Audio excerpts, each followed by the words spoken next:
you hate the thought of working past 55 or 60? Do you hate not being able to live the life you deserve today? Do you hate not knowing what your financial future looks like?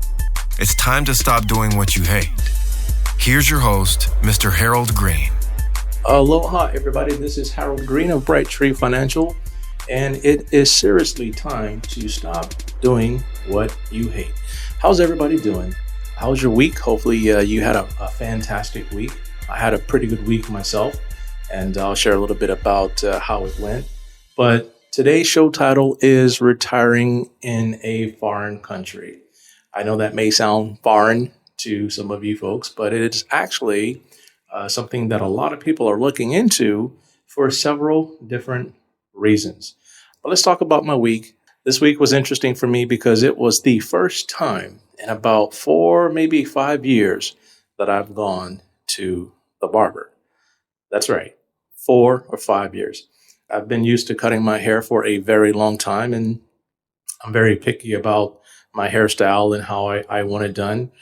But a good friend of mine referred me to a barber shop, and so I wanted to check it out. So I scheduled an appointment, and I went there, and I was waiting for the shop to open. Now, what's interesting about this barber shop is where it's located.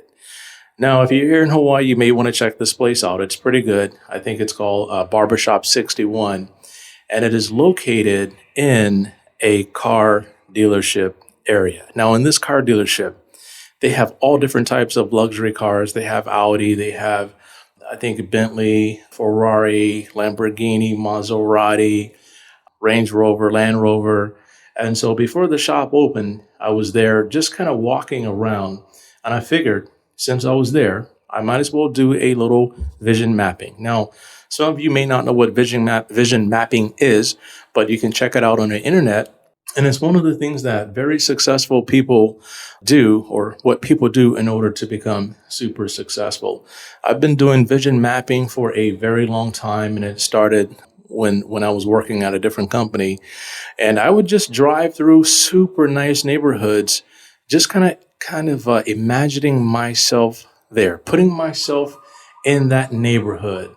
And it was a super exciting thing because it gave me a lot of passion and motivation to work hard. But anyway, in this dealership, while I'm waiting, for the barbershop to open, there's Lamborghinis and things like that. And so I figured, hey, let me just go check them out. Not that I ever want to drive one. Don't get me wrong. I'm not trying to be super successful so that I can drive a Lamborghini. My thing is I want to be super successful to help other people, and that's always been my goal. But in order to be able to produce enough to make a big difference in the world, you got to be successful. It's really hard without it.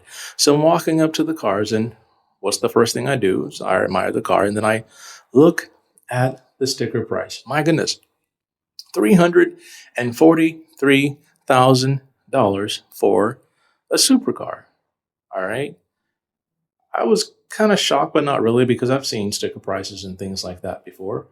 But I wanted to kind of get in my head, all right, what is it that I have to do in order to produce this kind of revenue in order to be what I call a success and to help other people? But anyway, the shop finally opened up, and went in, got my haircut, and it was one of the best haircuts I've had in a very long time. My point about vision mapping is this. If you can't see yourself with something, you may start to resent other people who actually have it. Okay. And so this kind of leads me into retiring in a foreign country. Can you see yourself retiring in a foreign country? I can. And so one of the things I do in my firm is I help my clients through a program called Rapid Retire. It puts them in position to retire 7 to 10 years sooner than they normally would, but it also puts them in position to be able to retire anywhere in the world. Now, there's no guarantee that you're going to be able to retire in 7 years or any time frame sooner, because the results of Rapid Retire will vary by user. So, you guys ready? 1, 2, 3, let's get it. Now, what are some of the top reasons to retire in a foreign country? One of the biggest reasons why you may want to consider retiring in a foreign country is the cost. There's places such as Mexico. Depending on where you go in Mexico, it could be a little bit dangerous, but there are some really nice places in Mexico that are not super expensive to retire. It's close to the United States, so one of the things is if you did retire in Mexico, it's easier to get back to the United States for healthcare, to see family, and things of that nature. Now, talking about cost, in some of the foreign countries like Spain or Greece, and maybe Thailand, maybe even Korea, not so sure about China, but I do have clients that are in China right now that have retired.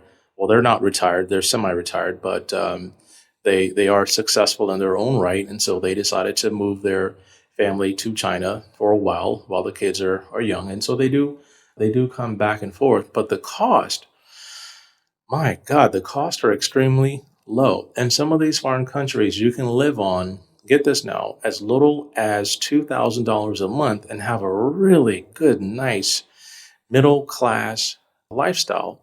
You can either buy a home or you can rent a home.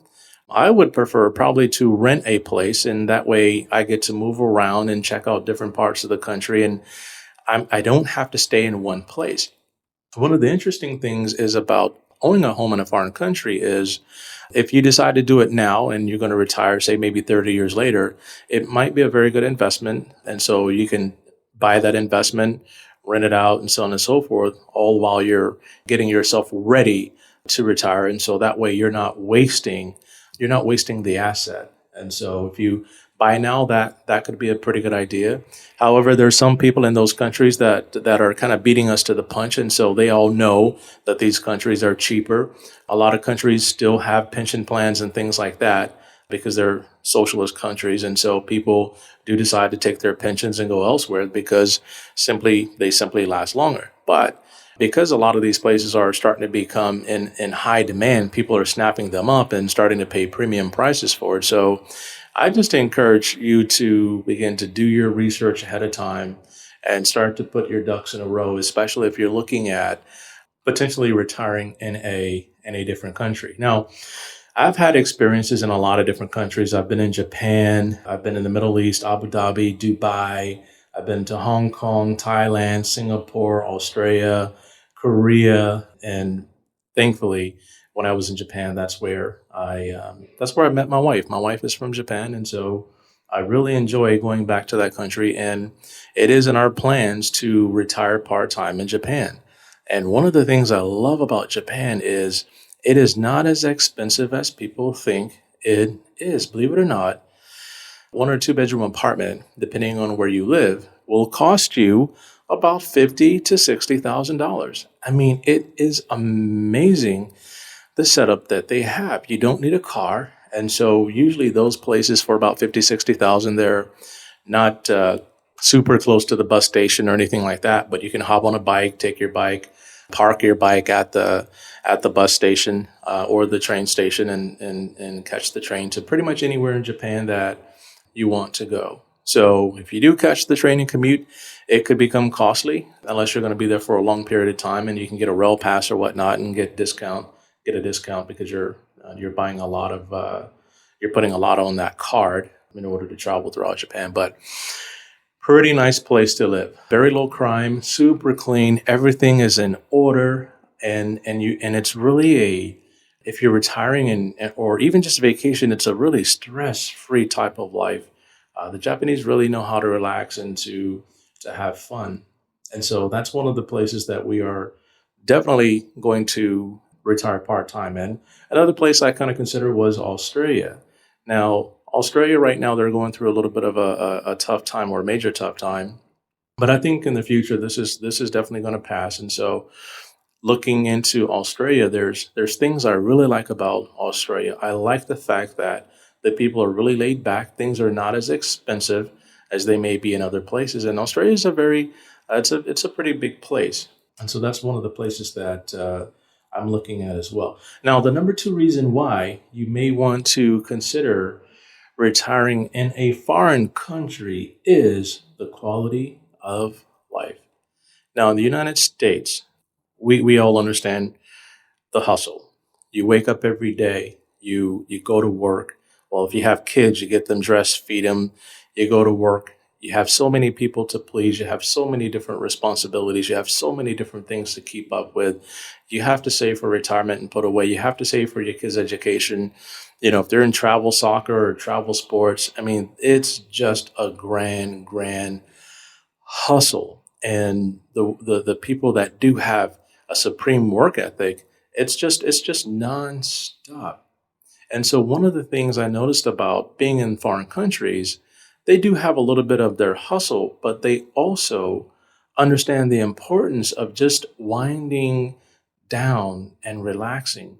Places like the Middle East, they understand how to relax and how to wind down. And it's kind of like their pace, okay? They don't work at a frantic pace all the time like we do here in the United States. So if you're looking for a better quality of life, then a foreign country may suit you.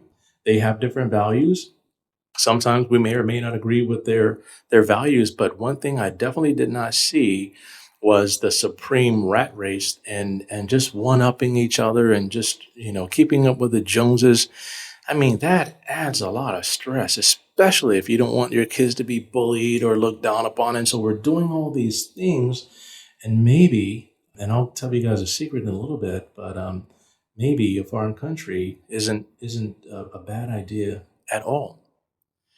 Number 3, purpose. Retiring in a foreign country because you have a purpose.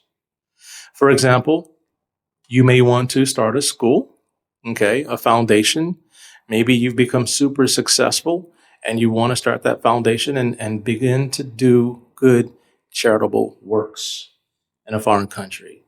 Maybe you want to do missions. Maybe you want to spread your faith in different countries and help with your faith. Maybe you want to build wells for water. Maybe you want to bring shoes to the area, or just you have something in your heart that you want to do. Maybe you want to teach. Maybe you've been an educator, and the country that you're moving to, maybe they're not all that great in math in the city, in the town, and maybe you want to volunteer. Maybe you want to teach dance.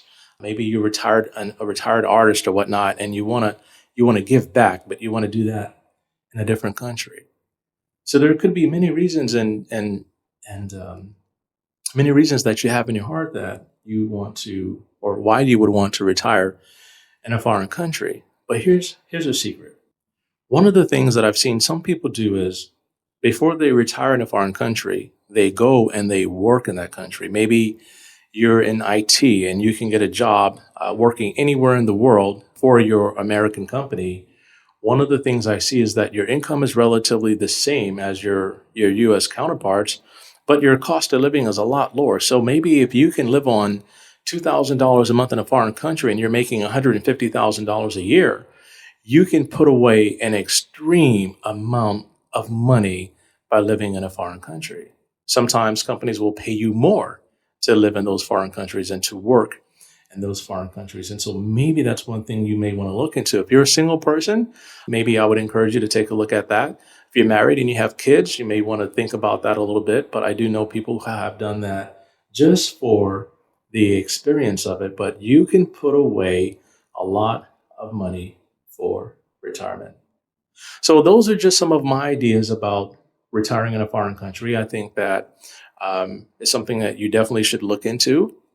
I don't want to get into all the steps of what you need to do to go and retire in a foreign country, but there are several magazines that you can subscribe to. There's many different websites that you can go and look at, and they'll tell you the type of passports or visas that you need. They'll get into the nitty-gritty of the healthcare and so on and so forth, because there's a lot of important things that we have to have laid out prior to making that move. So if you have a desire to live in a foreign country and you're not sure how to go about doing it, I want you to do me a big favor. I want you to go to retirenow.retirewow.com. I have a form at the bottom of the page, or click on my Rapid Retire page and go down to the bottom, and you'll be able to click on the Game Changer form. Fill out the Game Changer form for me, send that in. Also download my Rapid Retire brochure, and then I will be in touch with you to figure out how to put yourself in position to be able to retire in a foreign country. Again, thanks for tuning in today. Look forward to speaking to you guys sometime here in the near future. Download that form again. Get in contact with me. I do want to talk to you about these things. And so until next time, 1, 2, 3, let's get it.